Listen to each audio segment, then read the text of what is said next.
कपड़े धोने वाली बहू। शादी के पहले से ही विभा को कपड़े धोने का बड़ा शौक था। कभी नल के नीचे तो कभी तालाब के पास। अरे मेरी नीली वाली लुंगी नहीं दिख रही है। विभा की अम्मा, कहाँ रखी है लुंगी? अरे वो तो विभा ने परसों ही धोकर रखी थी आपकी अलमारी में, देखो वहीं होगी। वो ना मैंने आज धो दी, मुझे लगा कि गंदी हो गई होगी। अरे कैसे गंदी हो गई थी? उसे तो मैंने पहना भी नहीं। हे भगवान, इस लड़की के कपड़े धोने की आदत से परेशान हो गया हूँ मैं। जितना तो घर में राशन नहीं आता, उससे कहीं ज्यादा डिटर्जेंट पाउडर का खर्चा है। इसकी शादी करवा दो, शादी जाए अपने घर में ही करे काम, फिर चाहे घर के कपड़े धोने हो या पूरे गांव के। हाँ ठीक बोल रही हो, देखता हूँ मैं कोई लड़का। वो दिन भी आ जाता है जब विभा को देखने लड़के वाले आ जाते हैं। लड़की मुझे अच्छी लगी। होने वाली सास कहती है, बेटी अगर कुछ पूछना है तो पूछ लो। वैसे तो हमारी लड़की बहुत ही शर्मीली है, जो बोल दो वो मान लेती है, इसे क्या पूछना होगा। अरे कैसी बात कर रही हो माँ, मुझे इन लोगों के घर रहना है, सवाल तो कई है। हाँ हाँ बेटा, पूछ लो ना, क्या पूछना है। आप लोगों के घर कपड़े कौन धोता है? सास का मुंह बन जाता है।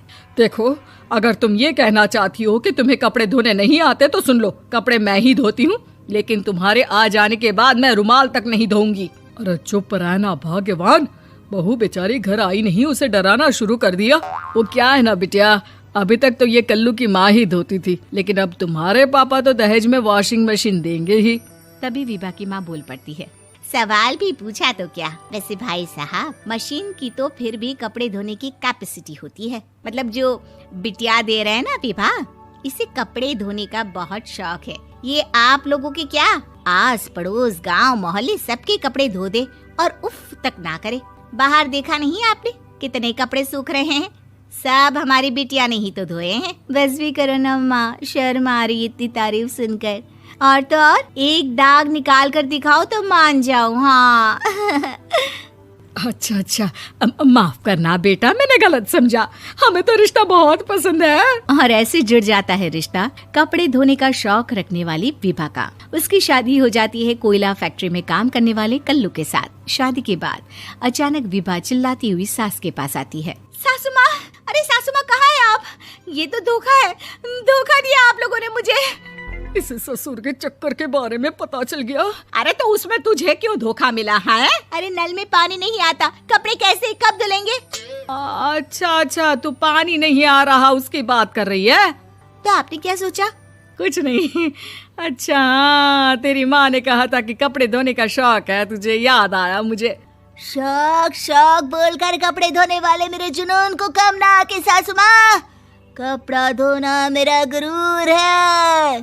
तभी पति भी वहाँ आ जाता है। अभी मैंने इसे सनी देओल की फिल्म दिखाई है, उसी के डायलॉग मार रही है माँ। अच्छा सुन, साफ बता रही हूँ, पानी सुबह 4 से 6 और शाम को 10 से 12 आता है, समझी?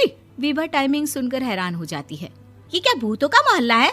सुबह 4 बजे उठकर कौन कपड़े धोता है? 4 बजे टंकी में पानी जाता है, फिर सारा दिन धोना ना, किसने मना किया? अरे कैसी बात कर रही हैं? 200 लीटर की टंकी में कितने कपड़े धो लूंगी मैं? सुबह ही उठ जाऊंगी मैं। अब क्या था, विभा सुबह 4 से लेकर रात के 12 बजे तक कपड़े ही धोती रहती। एक रोज सास पड़ोस से निकलकर कहीं जा रही होती है कि साथ वाली कहती है, हाँ कल्लू की माँ, जरा ये बताओ कि 2 साड़ी है, 2 ब्लाउज और एक पेटीकोट और एक नाड़े वाला लंबा कच्छा। हाँ तो? अरे तो क्या, कितना लोगी धुलाई ये बताओ। धोबन दिख रहे हैं हम क्या? हमारे पति सरकारी नौकरी से अभी रिटायर हुए हैं और बेटा सुपरवाइजर है कोयला फैक्ट्री में। धोबन समझ रखा है हमें। हाय रे कल्लू की अम्मा, माफ कर दो, वो तो मोहल्ले में यही सब बता रहे थे कि तुमने बहू को कपड़ा धुलवाने के काम में लगा दिया है। सास को पड़ोसन की बात सुनकर गुस्सा आ जाता है। वो घर पहुंचती है जहां घर के बाहर ही इतने सारे कपड़े सूख रहे होते हैं जितने कि किसी धोबन के घर पर। अरे ओ कल्लू की दुल्हन, बाहर निकल। माँ जी यहीं आ जाओ, बाथरूम में चादर धो रहे हैं हम। अरे अभी हम धोते हैं, तुमको बाहर निकलो। ये आस पड़ोस वाले बोल रहे हैं कि हम बहू से कपड़े धुलवा कर उसे कपड़ा धोने वाली बना दिए हैं। अरे छोड़ो ना माँ जी, किन लोगों की बातों में आती हो? आस पास के लोगों का तो काम ही होता है कि वो किसी तरह सास बहू को लड़ा दे। बहू सारे घर के कपड़े धोती है, ये क्या कम है? बोलिए। सास को भी लग जाता है कि वो बहू का ये सनकीपन नहीं छुड़वा सकती, इससे अच्छा है कि खुद ही चुप हो जाए। एक रोज सास और बहू मंदिर जाते हैं, जहाँ सास की साड़ी वहाँ खड़ी भीख मांगने वाली से मिलती है। माँ जी क्या बात है, आपकी साड़ी उस भिखारन से कितनी मिल रही है ना? हाँ हाँ देखो तो, दोनों की साड़ी मिल रही है। क्या बात है कल्लू की अम्मा, तुम खुद को तो अफसर की बीवी बताती हो और ऐसी सिंपल सी प्लेन साड़ी पहनकर घूमती हो। सिंपल और प्लेन नहीं है ये साड़ी। तो क्या सोने के धागे से फूल बने हैं? कुछ भी सासू माँ, कुछ भी। हाँ बने थे इस साड़ी में सोने के धागे से फूल। मेरे पति लेकर आए थे मद्रास से स्पेशली मेरे लिए 10,000 की। ताहे भाई साहब इस भिखारन के लिए भी सेम टू सेम साड़ी लेकर आए होंगे 10,000 की। सास उस वक्त तो कुछ नहीं कहती, लेकिन बहू के साथ घर आती है और अलमारी से एल्बम निकाल कर लाती है। ये साड़ी देख रही है, ये वही साड़ी है जिसे मैंने अभी पहना था। इस साड़ी में ये जो चमकदार फूल दिख रहे हैं ना, ये सोने के धागों से काटे गए हैं। लेकिन तू लोकल वॉशिंग मशीन ब्रश से घिस घिस कर सारे फूलों को निकाल कर साड़ी प्लेन कर दी। मुझे माफ कर दीजिए सासू माँ। और तो और, जब मैंने तुझे तेरी गलती के लिए कुछ नहीं कहा, लेकिन तूने तो सबके सामने मेरा मजाक ही बना दिया। क्यों? बहू को समझ में आ जाता है कि अब से उसका कपड़े धोना बंद।